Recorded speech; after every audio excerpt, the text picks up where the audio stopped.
Pintu sebuah ruangan privat di restoran fine dining mewah di kawasan Kebayoran Baru, Jakarta, terbuka. Seketika, napas Baskara tercekat. Sosok yang duduk di kursi calon besan. Wanita itu adalah Dewi, istrinya. Di seberang meja, wajah Dewi pun pucat pasi. Pria di sebelahnya bertanya dengan lembut, "Sayang, kamu kenal beliau?" "Sayang." Satu kata itu menusuk jantung Baskara. Putri dan putra mereka menatap orang tua masing-masing dengan bingung, sama sekali tidak mengerti apa yang sedang terjadi. Baskara tak sanggup mengangkat kepala. Dewi membuang muka. Di tengah keheningan yang canggung itu, tersimpan sebuah kebenaran yang belum diketahui siapapun. Sebelumnya pagi itu, Baskara berdiri di depan cermin. Setelan jas tua yang dibelinya 10 tahun lalu terasa sedikit sesak di bahu. Selama ini, jas itu memang jarang sekali dipakai. Jari jemarinya gemetar, membuat dasi sulit terpasang dengan rapi. Usia 52 tahun. Kerutan dalam terukir jelas di wajahnya, rambut putih pun semakin banyak.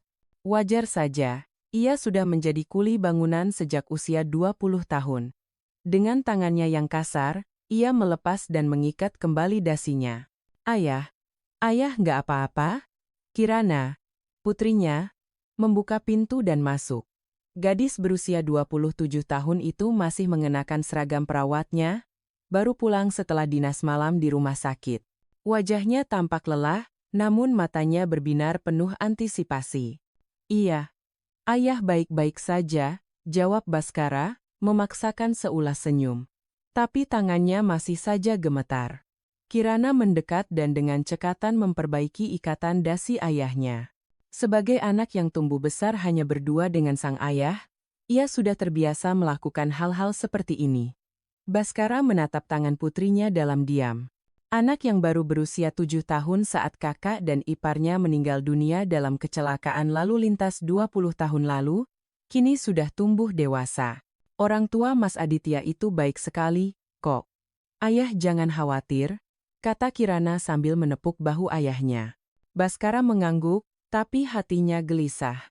Keluarga calon besannya berasal dari dunia yang sangat berbeda. Ibu Aditya adalah direktur sebuah perusahaan konstruksi ternama, sementara ayahnya seorang dokter bedah toraks di rumah sakit terkemuka.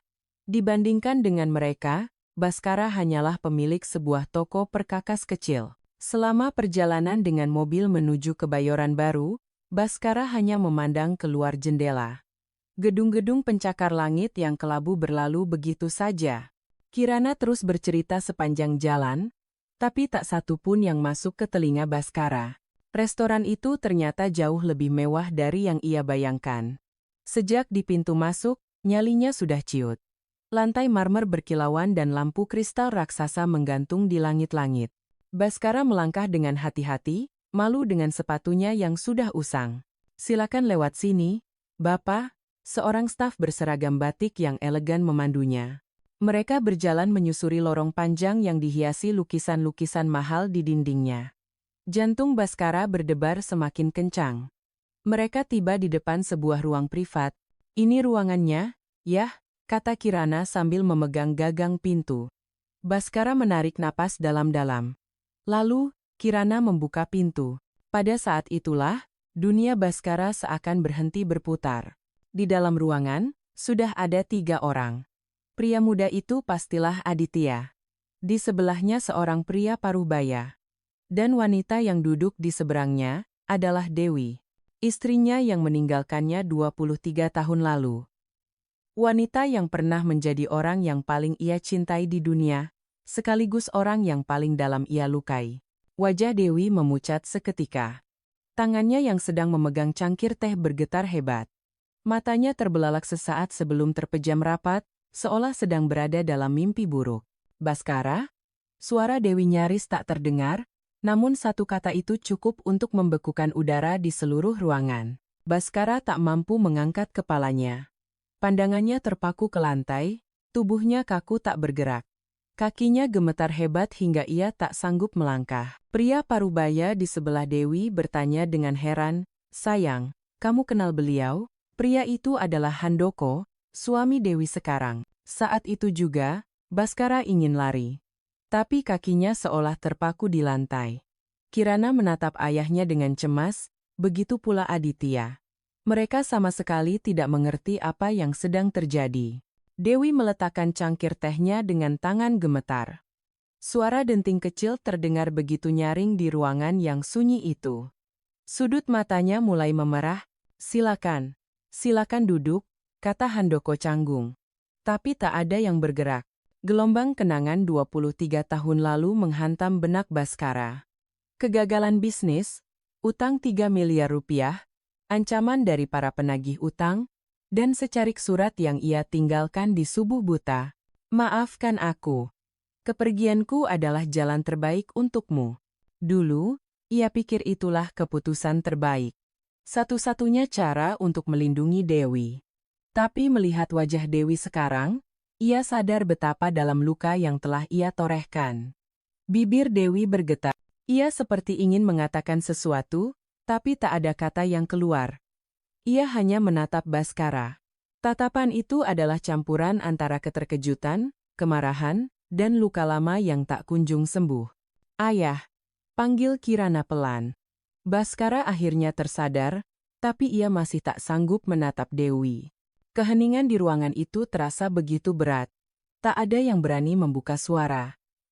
Hanya detak jam dinding yang terdengar. Apakah ini sebuah permainan takdir? Bertemu kembali setelah 23 tahun, ausgerechnet di acara pertemuan keluarga anak-anak mereka. Baskara mengepalkan tangannya erat-erat. Kukunya menancap ke telapak tangan, tapi ia tak merasakan sakit. Ayo, silakan duduk. Handoko kembali mempersilakan. Dengan susah payah, Baskara melangkahkan kakinya dan duduk. Kirana mengikutinya. Namun suasana masih tetap beku. Dewi tak berani menatap Baskara. Pandangannya terpaku pada meja, jemarinya memainkan cangkir teh. Baskara pun sama. Ia berpura-pura melihat lukisan di dinding, padahal pikirannya kosong. Bentangan waktu selama 23 tahun terasa begitu berat di antara mereka.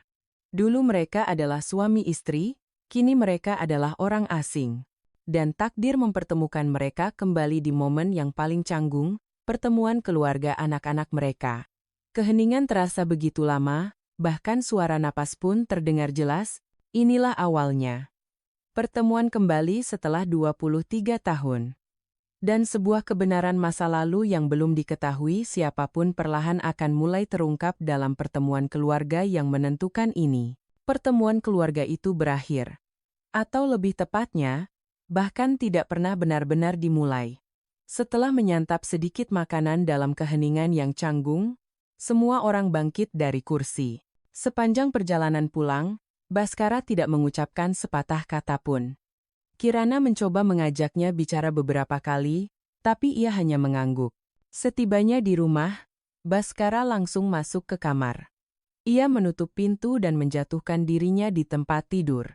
Pikirannya terasa kosong, atau mungkin, terlalu banyak kenangan yang datang serentak hingga ia tak bisa berpikir jernih. Kenangan 23 tahun lalu berputar di benaknya seperti film. Saat itu, Baskara berusia 29 tahun. Ia memiliki perusahaan desain interior kecil dan bekerja keras. Baru setahun menikah dengan Dewi, mereka masih dalam manisnya masa pengantin baru. Setiap pagi, ia berangkat kerja membawa bekal yang disiapkan Dewi, dan malamnya mereka akan berbelanja bersama, menikmati kebahagiaan-kebahagiaan sederhana. Namun, kebahagiaan itu tak berlangsung lama. Kabar datang bahwa salah satu klien terbesarnya bunuh diri. Perusahaan klien itu bangkrut, dan perusahaan Baskara pun ikut terseret jatuh. Piutang sebesar 2 miliar rupiah, yang seharusnya ia terima mendadak menjadi kertas tak berharga. Lebih buruk lagi, pinjaman bank yang ia jamin untuk klien tersebut kini menjadi tanggungannya. 3 miliar rupiah, sebuah jumlah yang tak terbayangkan besarnya saat itu. Telepon dari bank datang setiap hari, hingga akhirnya ia terpaksa meminjam dari rentenir. Bunga per bulannya saja mencapai ratusan juta. Itu adalah neraka dunia. Baskara tak bisa tidur. Setiap kali memejamkan mata, wajah para penagih utang muncul. Ia juga tak bisa makan. Dalam sebulan, berat badannya turun 10 kilogram. Dewi menangis melihat kondisi suaminya. "Nggak apa-apa, Mas. Kita hadapi ini bersama," kata Dewi sambil menggenggam erat tangan Baskara. Tapi Baskara tahu, ini bukan masalah yang bisa mereka atasi bersama. Suatu hari, saat Baskara sedang bekerja di sebuah proyek konstruksi, ponselnya berdering. "Rekan kerja Dewi. Mbak Dewi pingsan. Sekarang ada di UGD." Baskara meninggalkan segalanya dan berlari ke rumah sakit. Wajah Dewi yang terbaring di ranjang UGD pucat pasi. Dokter menjelaskan, "Ini maag akut karena stres. Beliau butuh istirahat total untuk sementara waktu." Belakangan Baskara baru tahu, hari itu para penagih utang mendatangi kantor Dewi. Mereka mengobrak-abrik kantor penerbitan itu, membalikkan meja, dan menjambak rambut Dewi sambil berteriak, "Bayar utang suamimu, atau kamu juga akan kami habisi." Dewi pingsan karena syok, hati Baskara hancur berkeping-keping. Istri yang ia cintai menderita karena dirinya. Di lorong rumah sakit, Baskara terduduk dan menangis. Untuk pertama kalinya dalam hidupnya, ia menangis terseduh-seduh. Beberapa hari kemudian, kejadian yang lebih mengerikan terjadi. Para penagih utang mendatangi warung makan kecil milik orang tua Dewi. Mereka mengacaukan warung itu dan berteriak di depan para pelanggan, "Kalau anak perempuan kalian tidak melunasi utang suaminya, warung ini akan kami bakar." Baskara mendengar kabar ibu mertuanya pingsan karena syok. Ayah mertuanya menelepon sambil terisak, "Nak, apa yang sebenarnya terjadi? Bagaimana nasib Dewi, anak kami?" Baskara tak bisa berkata apa-apa selain, "Maafkan saya, Pak." Malam itu, Baskara mengambil keputusan. Ia harus menghilang. Jika ia pergi, Dewi dan keluarganya akan aman. Secara hukum, jika mereka bercerai, utang itu tidak akan beralih ke Dewi. Pukul 3 dini hari, Baskara menulis surat dengan tangan gemetar. Ia menulis dan menghapusnya berkali-kali, air matanya membasahi kertas hingga tulisannya luntur. Akhirnya, hanya kalimat singkat yang tersisa. "Maafkan aku. Kepergianku adalah jalan terbaik untukmu. Hiduplah dengan bahagia." Ia juga meletakkan surat gugatan cerai di sampingnya. Tanda tangannya sudah ia bubuhkan. Dewi hanya perlu menandatanganinya. Baskara keluar dari rumah diam-diam. Ia ingin menoleh ke belakang, tapi ia menahannya. Ia takut jika sekali saja menoleh, ia tak akan sanggup melangkah pergi. Ia meninggalkan Jakarta menuju sebuah proyek bangunan di Banten. Di sana, ia mulai bekerja sebagai kuli. Dari jam 6 pagi hingga jam 6 sore, 12 jam sehari. Tangannya melepuh dan punggungnya terasa seperti akan patah, tapi ia tidak berhenti. Uang yang ia dapatkan hampir seluruhnya digunakan untuk membayar utang. Ia hanya makan sekali sehari dengan mie instan. Tidurnya pun di kontainer proyek. 2 tahun berlalu seperti itu. Suatu hari, sebuah kabar seperti petir di siang bolong datang. "Kakak dan istrimu meninggal dunia dalam kecelakaan lalu lintas," ibunya mengabarkan lewat telepon sambil menangis. Dini hari di jalan tol, mobil mereka bertabrakan dengan sebuah truk. Kakak dan iparnya tewas di tempat. Ajaibnya, keponakannya yang baru berusia 7 tahun, Kirana, selamat. Baskara membereskan segalanya dan kembali ke Jakarta. Di rumah duka, Kirana yang ditemuinya masih terlalu kecil untuk mengerti situasi. Ia hanya menangis mencari ayah dan ibunya. "Mama, Papa di mana?" Suara kecil itu menyayat hati Baskara.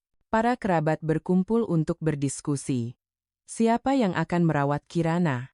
Tapi semua menggelengkan kepala, beralasan kondisi ekonomi mereka sulit. Baskara sendiri belum lunas utangnya, tapi ia tak tega menelantarkan Kirana. "Saya yang akan merawatnya." Semua mata menatap Baskara dengan kaget. Bagaimana bisa seorang pria lajang membesarkan seorang anak? Tapi tekad Baskara sudah bulat. Sejak hari itu, hidup Baskara berubah total. Ia bekerja lebih keras demi Kirana dan belajar cara merawat anak. Awalnya sangat sulit. Menyuapinya makan, memakaikannya baju, menguncir rambutnya, semuanya terasa canggung. Tapi seiring waktu, ia mulai terbiasa. Kirana pun mulai memanggilnya ayah. Baskara kemudian mengurus proses adopsi secara hukum, dan mereka resmi menjadi ayah dan anak. Sambil membesarkan Kirana, Baskara mencoba melupakan Dewi. Tidak, ia berpura-pura melupakannya. Tapi terkadang, di malam hari saat Kirana sudah terlelap, wajah Dewi muncul di benaknya. Bagaimana kabarnya sekarang? Apakah ia bahagia? Apakah ia sudah menikah lagi? Setiap kali pikiran itu muncul, Baskara menggelengkan kepalanya dengan keras. Ia merasa tak punya hak untuk memikirkan itu. Orang yang telah memberikan luka begitu dalam, dengan muka apa ia berani merindukannya. Waktu berlalu. Kirana tumbuh menjadi gadis yang cerdas, dan Baskara berhasil membuka toko perkakas kecil. Tidak besar, tapi pendapatannya stabil. Utangnya pun sudah lunas 10 tahun yang lalu. Dan hari ini, setelah 23 tahun, Baskara bertemu kembali dengan Dewi di acara pertemuan keluarga. Berbaring di tempat tidur, Baskara menatap langit-langit. Wajah Dewi terus terbayang. Ia banyak berubah, tapi tetap cantik. Namun, yang ia lihat di mata wanita itu hanyalah kemarahan dan luka. "Maafkan aku, Dewi." Baskara mengucapkannya ratusan kali dalam hati. Tapi ia tak punya keberanian untuk menyampaikannya secara langsung. Dari luar, Kirana mengetuk pintu. Ayah nggak apa-apa? Nggak makan malam?" Baskara tidak bisa menjawab. Tenggorokannya tercekat, tak ada suara yang bisa keluar. Malam itu, Baskara tidak tidur sedikit pun. Kenangan 23 tahun lalu dan keterkejutan hari ini bercampur aduk di kepalanya. Di luar jendela, fajar mulai menyingsing. Hari baru telah dimulai, tapi bagi Baskara, malam yang panjang ini belum berakhir.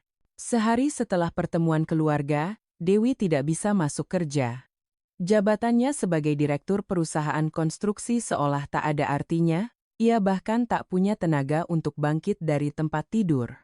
Guncangan kemarin terus berputar di kepalanya. Baskara, pria yang ia lihat lagi setelah 23 tahun. Dewi membenamkan wajahnya ke bantal dan menangis. Ia tak menyangka di usianya yang ke-51, ia masih bisa menangis seperti ini.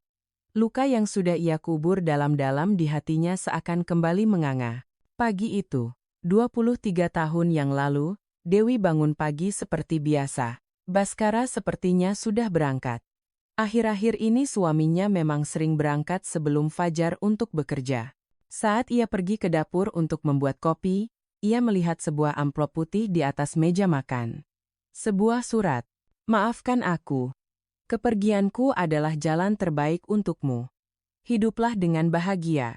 Kalimat yang singkat, namun dampaknya luar biasa. Dewi terduduk lemas di lantai sambil memegang surat itu. Ia tak bisa mengerti apa maksudnya. Di sebelahnya, ada surat gugatan cerai. Tanda tangan Baskara sudah ada di sana, hanya kolom tanda tangan Dewi yang masih kosong. Dewi menelepon Baskara seperti orang gila, tapi ponselnya tidak aktif. Ia berlari ke kantornya, tapi tempat itu sudah kosong. Ia menghubungi semua teman, kerabat, dan kenalan Baskara, tapi tak ada yang tahu keberadaannya. Dewi hancur. Bulan pertama, ia hidup seperti mayat hidup. Tidak pergi ke kantor, tidak makan, hanya menunggu Baskara. Berharap ia akan kembali. Berharap akan ada kabar darinya. Tapi Baskara tidak pernah kembali. Bulan kedua, Dewi diliputi amarah. Bagaimana bisa ia melakukan ini? Sekalipun utangnya banyak, sekalipun situasinya sulit, bukankah mereka sudah berjanji akan menghadapinya bersama? Tapi ia malah kabur sendirian. Dewi membuang semua barang peninggalan Baskara.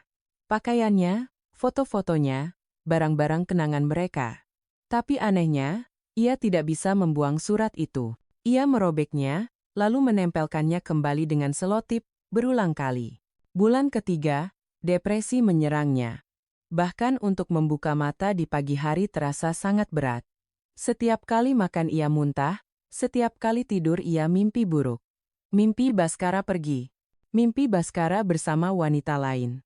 Orang tuanya membawanya paksa ke rumah sakit. Depresi dan gangguan panik. Perlu terapi obat, begitu diagnosis dokter. Sejak saat itu, Selama 10 tahun Dewi bolak-balik ke psikiater. Obat-obatan membuatnya sedikit lebih baik, tapi setiap kali teringat Baskara, ia kembali hancur. Dewi menyalahkan dirinya sendiri. Kenapa ia tidak menyadari tanda-tandanya? Kenapa ia tidak menahannya lebih kuat? Kenapa ia tidak mengajaknya kabur bersama? Lalu ia akan kembali menyalahkan Baskara. Kenapa ia memutuskan semuanya sendiri? Kenapa ia tidak mempercayainya? Kenapa ia pergi dengan cara pengecut seperti itu? Seiring berjalannya waktu, Dewi perlahan kembali menata hidupnya. Ia mulai bekerja lagi dan mendirikan perusahaan kecil. Sebuah firma arsitektur, mirip dengan perusahaan yang pernah mereka impikan bersama. Ia bekerja mati-matian. Ia pikir dengan menenggelamkan diri dalam pekerjaan, ia bisa melupakan Baskara. Tapi di malam hari, saat ia sendirian, ia masih merindukannya. Dewi, mau aku kenalkan dengan orang baik? Teman-temannya bertanya dengan khawatir, tapi Dewi selalu menggeleng. Belum, katanya. Hatinya belum siap. 15 tahun berlalu. Saat Dewi berusia 46 tahun, ia bertemu dengan seorang pria di rumah sakit. Handoko, seorang dokter bedah toraks.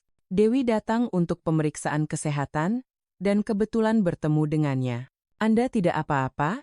Wajah Anda pucat sekali, tanya Handoko dengan cemas. Hari itu, depresi Dewi sedang kambuh parah hingga ia sulit untuk berdiri tegak. Tidak apa-apa, hanya sedikit pusing, jawab Dewi, dan saat itu juga ia pingsan. Handoko dengan sigap menangkapnya. Itulah awal dari hubungan mereka. Handoko adalah seorang duda yang istrinya meninggal karena kanker 3 tahun sebelumnya. Ia tinggal berdua dengan putranya yang masih SMA, Aditya. Awalnya mereka bertemu sebagai dokter dan pasien, lalu menjadi teman, dan akhirnya menjadi sepasang kekasih. Handoko tidak pernah mengekang Dewi. Ia tidak pernah bertanya tentang masa lalunya, tidak pernah memaksa. Ia hanya ada di sisinya. Saat Dewi murung, ia akan menggenggam tangannya dalam diam. Saat Dewi kesulitan, ia akan meminjamkan bahunya. Maukah kamu menikah denganku? Setahun kemudian, Handoko melamarnya. Dewi ragu-ragu cukup lama. Ia belum bisa melupakan Baskara sepenuhnya. Tapi ia bisa merasakan ketulusan Handoko, dan ia juga lelah sendirian. Iya, jawab Dewi. Air mata menetes di pipinya. Entah air mata bahagia atau sedih, ia sendiri tidak tahu. Kehidupan pernikahan keduanya berjalan dengan tenang. Handoko adalah suami yang baik, dan Aditya juga menerima Dewi dengan baik. Perusahaan Dewi pun semakin besar. Dari sebuah kantor arsitek kecil, kini menjadi perusahaan konstruksi dengan lebih dari 50 karyawan. Tapi sesekali, sangat sesekali, Baskara muncul di benaknya. Saat melihat punggung pria yang mirip dengannya di jalan, jantungnya berdebar. Saat mendengar seseorang memanggil nama Baskara, ia akan menoleh. Setiap kali itu terjadi, Dewi mencela dirinya sendiri. Semua sudah berakhir, ia sudah menjadi istri orang lain. Tapi kemarin, setelah 23 tahun, ia bertemu kembali dengan Baskara. Ausgerechnet di pertemuan keluarga putranya. Ausgerechnet sebagai calon besan. Dewi bangkit dari tempat tidur dan menatap cermin. Matanya bengkak. Kerutan dan rambut putihnya juga semakin banyak. Waktu 23 tahun ini terukir jelas di wajahnya. Baskara juga banyak berubah, tapi tatapan matanya masih sama. Tatapan mata yang seolah ketakutan dan penuh penyesalan. Ibu nggak apa-apa? Aditya mengetuk pintu. Dewi buru-buru menyeka air matanya. Iya, ibu baik-baik saja. Tapi suaranya bergetar. Aditya masuk dengan wajah cemas. Pertemuan keluarga kemarin aneh sekali. Apa ibu kenal dengan bapak itu? Dewi tidak bisa menjawab. Bagaimana ia harus menjelaskannya, bahwa pria itu adalah suami pertamanya? Orang yang meninggalkannya dan kabur? Apa ibu menentang pernikahan kami? Suara Aditya terdengar putus asa. Dewi menatap wajah putranya. Wajah seorang pemuda yang ingin menikahi orang yang dicintainya. Dewi menghela napas. Masa lalu adalah masa lalu, sekarang adalah sekarang. Ia tidak bisa merusak kebahagiaan putranya hanya karena lukanya sendiri. Tapi membayangkan harus bertemu lagi dengan Baskara saja sudah membuat dadanya sesak. Luka yang selama 23 tahun ia segel rapat-rapat seakan kembali menganga. Dewi memandang keluar jendela. Matahari mulai terbenam, mewarnai langit dengan semburat jingga kemerahan.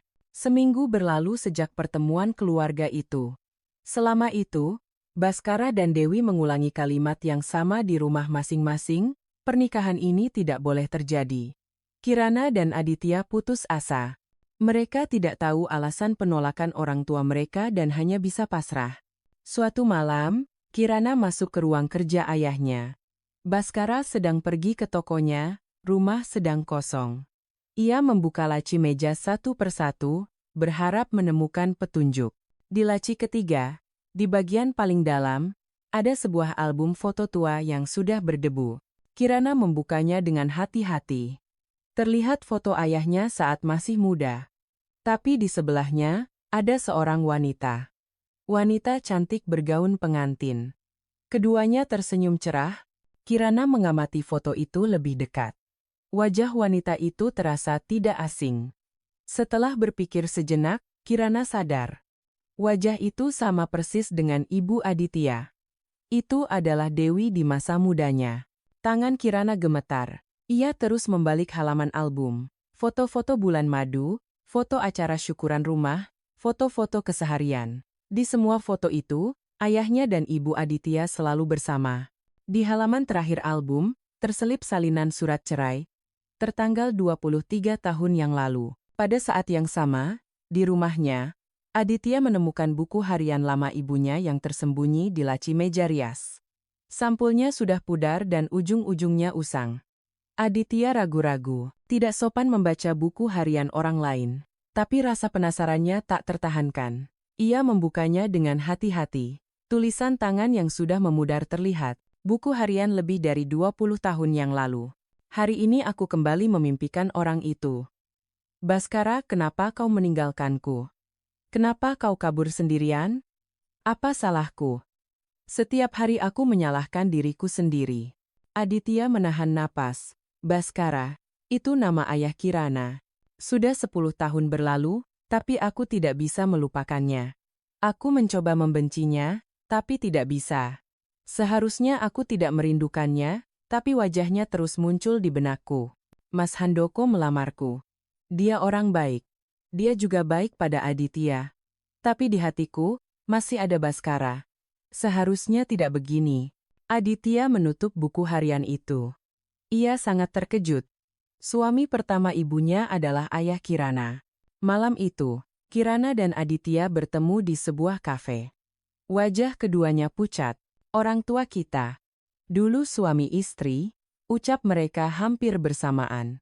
Mereka saling pandang dalam diam cukup lama, terlalu terkejut untuk berkata-kata.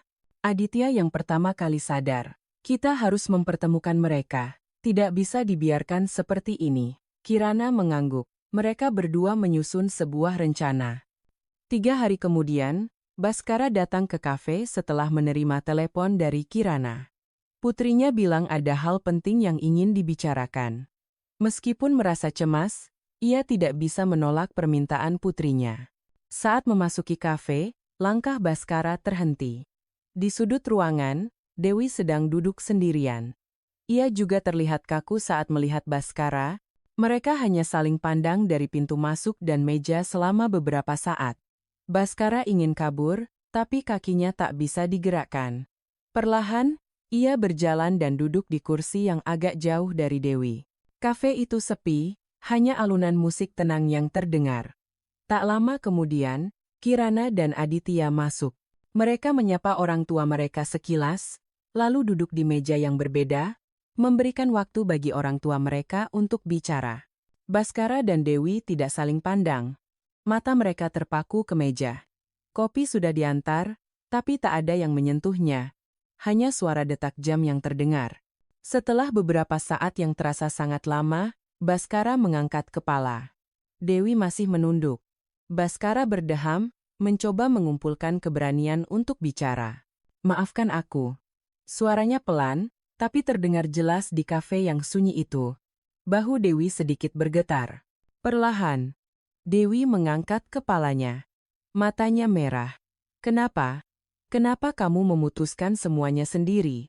Suaranya bergetar. Pertanyaan yang ingin ia tanyakan selama 23 tahun. Baskara memainkan cangkir kopinya. Para penagih utang. Mereka sampai mendatangi warung orang tuamu, suara Baskara semakin pelan. Mereka mengancam akan membakarnya. Dan hari kamu dilarikan ke UGD. Baskara berhenti, kenangan hari itu terlalu jelas. Malam saat ia menangis sendirian di lorong rumah sakit, wajah pucat Dewi, kata-kata dokter tentang maag akut karena stres. Hari itu aku memutuskan, aku harus pergi agar kamu selamat. Air mata mengalir di pipi Dewi. Keheningan yang panjang dan berat kembali menyelimuti mereka. Aku menderita depresi selama 10 tahun, pengakuan Dewi membuat wajah Baskara semakin muram. Gangguan panik juga. Aku tidak bisa hidup tanpa obat. Baskara menundukkan kepalanya dalam-dalam. Sekarang ia tahu betapa besar luka yang ia sebabkan. Kirana, dia putrimu? Tanya Dewi ragu. Baskara menggeleng. Dia putri kakakku. 20 tahun lalu, kakak dan iparku meninggal dalam kecelakaan. Hanya Kirana yang selamat. Aku yang membesarkannya. Ekspresi Dewi sedikit melembut. Ia bisa membayangkan betapa beratnya membesarkan keponakan seorang diri. Aditya juga bukan putra kandungku, kata Dewi. Baskara menatapnya dengan kaget. Aku menikah lagi 5 tahun lalu. Suamiku, Handoko, kehilangan istrinya karena kanker. Aditya adalah putranya. Di kejauhan, Kirana dan Aditya memperhatikan orang tua mereka. Dewi memandang mereka dan menghela napas. Anak-anak tidak bersalah. Baskara ikut memandang anak-anak mereka. Tatapan cinta terpancar jelas dari mata kedua anak muda itu. Kita tidak boleh membuat anak-anak tidak bahagia karena kita, kata Dewi, kembali menatap Baskara. Kebencian selama 23 tahun sepertinya mulai mencair. Aku mungkin tidak akan pernah bisa melupakan masa lalu sepenuhnya, tapi... Dewi berhenti sejenak, menarik napas dalam. Demi anak-anak, mari kita kubur masa lalu. Baskara mengangkat kepalanya, matanya memerah. Terima kasih, Dewi. Sungguh, Kirana dan Aditya mendekat dengan hati-hati. Terima kasih, Ayah, Ibu, kata Aditya sambil membungkuk hormat pada Baskara. Kirana pun menundukkan kepala pada Dewi. Keempatnya duduk di satu meja. Meskipun masih canggung, setidaknya tembok di antara mereka sudah mulai runtuh. Di luar jendela, matahari terbenam, cahayanya yang kemerahan menerangi kafe dengan hangat. Kesalahpahaman dan luka selama 23 tahun tidak bisa sembuh dalam semalam. Tapi ini adalah sebuah permulaan. Baskara dan Dewi butuh lebih banyak waktu untuk bisa saling memaafkan. Tapi demi kebahagiaan anak-anak mereka rela mengubur masa lalu. Dan untuk saat ini, itu sudah lebih dari cukup. Sebulan telah berlalu sejak pertemuan di kafe. Baskara dan Dewi berusaha untuk tidak bertemu, tapi persiapan pernikahan anak-anak mereka memaksa mereka untuk bertemu beberapa kali lagi. Hari itu mereka pergi untuk melihat gedung pernikahan. Baskara tiba lebih awal dan menunggu di lobi. Ia mengenakan setelan jas lamanya lagi, tapi kali ini dengan dasi baru hadiah dari Kirana. Dewi datang bersama Handoko. Baskara bangkit dan menyapa mereka dengan canggung. Handoko membalas sapaannya dengan sopan. Kirana dan Aditya masuk dengan tawa ceria, energi mereka yang positif sedikit mencairkan ketegangan. Mereka berkeliling melihat aula pernikahan yang langit-langitnya tinggi dan dihiasi lampu kristal mewah.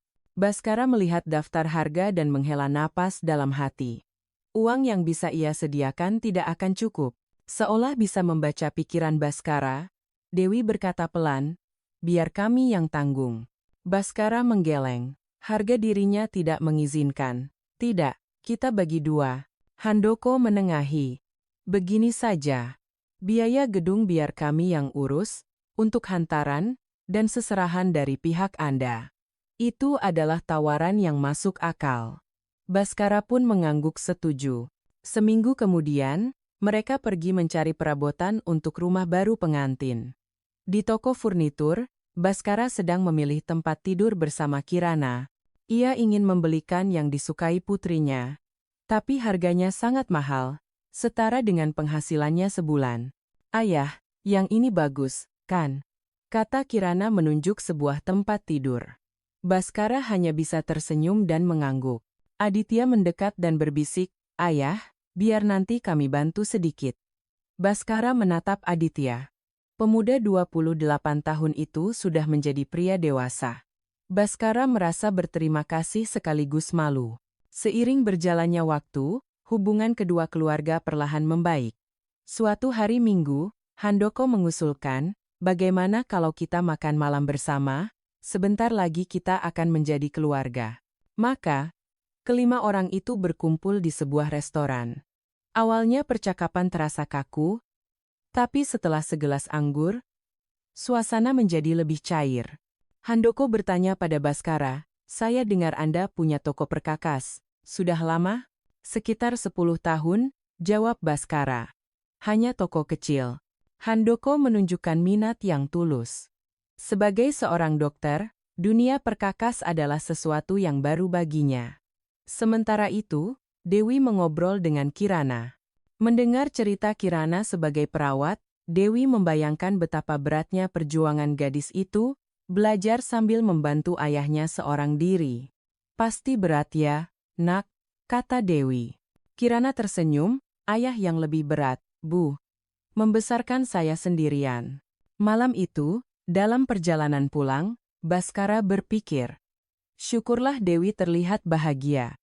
Handoko sepertinya orang yang baik, dan Aditya juga pemuda yang hebat. Ia sadar, inilah saatnya untuk melepaskan masa lalu. Tanggal pernikahan ditetapkan pada bulan April. Saat musim semi tiba, persiapan berjalan lancar.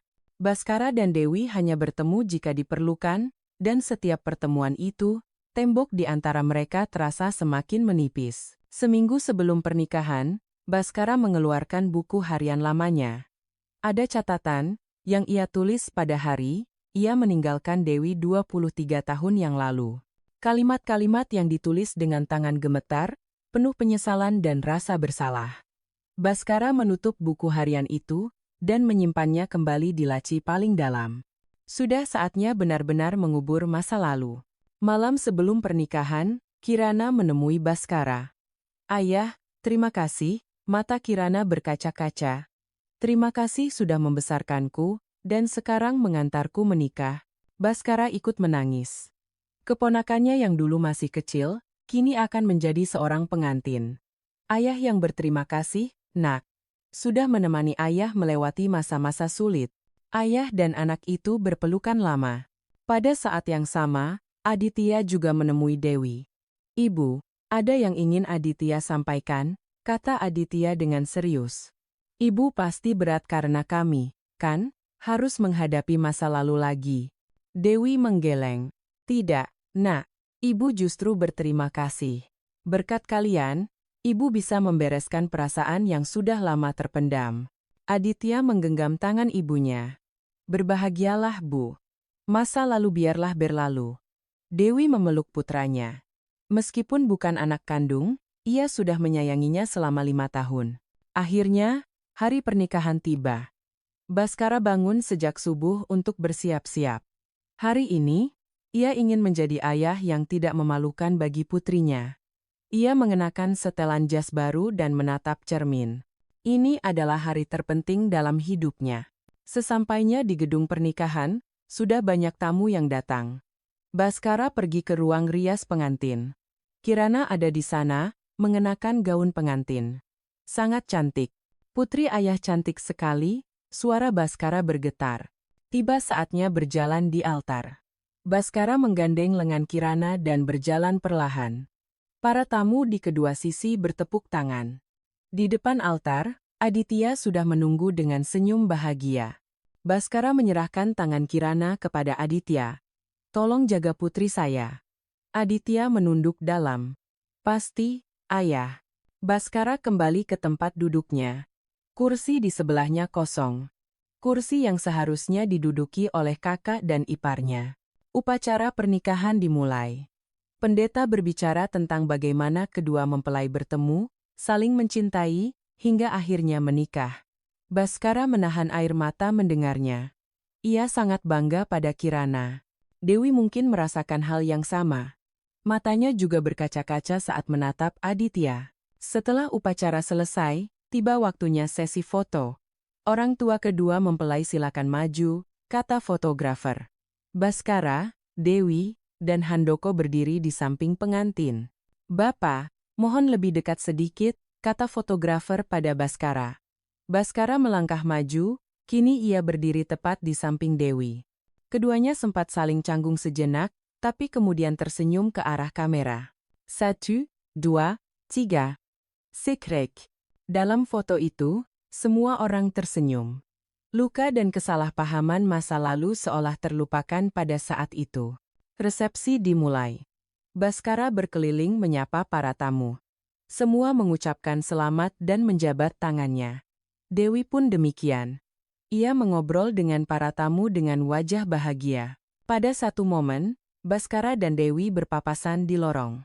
Selamat ya, kata Dewi lebih dulu. Kamu juga, jawab Baskara. Mereka saling pandang sejenak. Rasa benci dan marah 23 tahun lalu, kini terasa sudah sangat memudar. Semoga anak-anak bahagia, kata Dewi. Baskara mengangguk. Pasti. Kemudian, mereka kembali ke tempat masing-masing. 1 tahun berlalu. Kirana dan Aditya dikaruniai seorang anak. Seorang bayi laki-laki yang sehat. Baskara telah menjadi seorang kakek, dan Dewi menjadi seorang nenek. Pada acara syukuran kelahiran cucu mereka, keduanya bertemu lagi. Sehat sekali ya, tumbuh dengan baik, kata Dewi sambil memandang bayi itu. Syukurlah, Baskara ikut tersenyum. Pada saat itu, keduanya menyadari. Sepahit apapun masa lalu, kebahagiaan saat ini jauh lebih penting. Keluarga baru yang dibangun oleh anak-anak mereka jauh lebih berharga. Itulah awal yang baru bagi mereka.